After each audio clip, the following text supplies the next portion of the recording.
یہ بات ہے اس دور کی جب مسلمانوں نے جنگ خیبر میں جیت حاصل کی تھی۔ جنگ خیبر وہی جنگ تھی جس میں مسلمانوں کا مقابلہ یہودیوں کے ساتھ ہوا تھا، اور اس جنگ کو جتانے کا سب سے بڑا اور اہم کردار حضرت علی کا تھا۔ جنگ کے بعد بھی حضرت محمد صلی اللہ علیہ وسلم نے اپنے ساتھیوں کے ساتھ کچھ دن اور گزارنے کا فیصلہ کیا۔ جنگ میں جیتنے کے بعد بھی پیغمبر حضرت محمد صلی اللہ علیہ وسلم نے خیبر کے لوگوں کے ساتھ نرمی کا سلوک کیا تھا، اور جو یہودی امن کے ساتھ رہنا چاہتے تھے وہ جنگ کے بعد بھی خیبر میں ہی رہ رہے تھے۔ ایک یہودی عورت جس کا نام کتاب میں زینب بنت حارث بتایا جاتا ہے، جو سلام بن مشرم کی بیوی ہوا کرتی تھی، اس نے جب حضرت محمد صلی اللہ علیہ وسلم کی دعوت کی تو آپ نے اس کی دعوت کو بھی خوشی خوشی قبول کیا۔ اس نے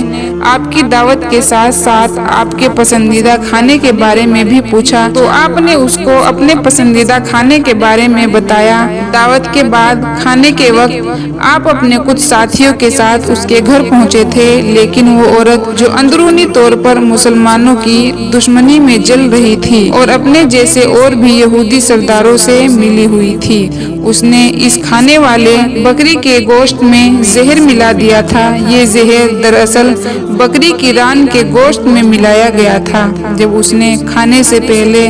آپ کے پسندیدہ کھانے کے بارے میں پوچھا تھا تب آپ نے ران کا گوشت ہی بتایا تھا۔ جب دسترخوان پر زہر ملا ہوا کھانا پیش کیا گیا تب آپ نے گوشت کی پہلی بوٹی کو اپنے منہ میں رکھا تو آپ نے فوراً اپنا ہاتھ کھینچ لیا اور اپنے ساتھیوں کو بھی حکم دیا کہ اپنا اپنا ہاتھ کھینچ لو، کیونکہ اس کھانے میں زہر ملا ہوا ہے۔ مگر آپ کے ایک ساتھی صحیح طور پر جب تک اس کھانے کو کھا چکے تھے، جس کی وجہ سے زہر نے اپنا پورا اثر دکھایا، مگر ان کی اس کھانے کی وجہ سے شہادت ہو گئی۔ دراصل حضرت محمد صلی اللہ علیہ وسلم کو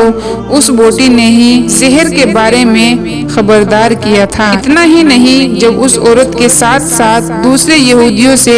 اس بارے میں سوال کیا گیا، انہوں نے نہ صرف اپنا جرم قبول کیا بلکہ یہ کہا، ہم نے آپ کے ساتھ ایسا اس لیے کیا تھا کہ اگر آپ سچے نبی ہوں گے تو آپ کے اوپر زہر کا کوئی اثر نہ ہوگا، اور اگر آپ سچے نبی نہیں ہوں گے تو ہمیں بھی آپ سے چھٹکارا مل جائے گا۔ حضرت محمد صلی اللہ علیہ وسلم اپنی زندگی میں کبھی کسی سے بدلہ نہیں لیا کرتے تھے، لیکن جب اس زہر سے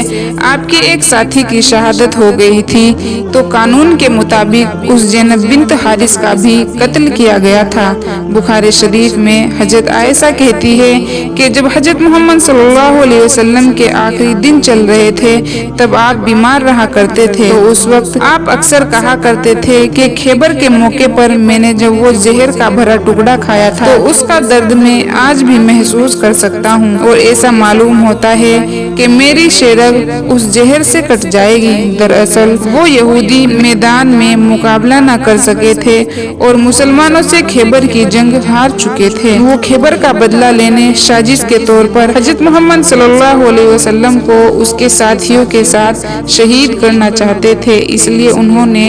اس عورت زینب بنت حارث کے ساتھ جوڑ کیا، نہ صرف کھانے میں زہر ملایا بلکہ اس عورت کے ذریعے ہی حضرت محمد صلی اللہ علیہ وسلم کے پسندیدہ کھانے کے بارے میں بھی پتہ کر لیا تھا، اور اس لیے انہوں نے بکری کی ران کے گوشت میں زہر ملایا تھا۔ اس زہر کے اثر کی وجہ سے ہی حضرت محمد صلی اللہ علیہ وسلم کے ایک صحابی کی شہادت کے باوجود بھی زینب بنت حارث کو قتل کیا گیا تھا، یا معاف کیا گیا تھا، یا پھر اس نے خود ہی خودکشی کر لی تھی، اس بارے میں اختلاف پایا جاتا ہے۔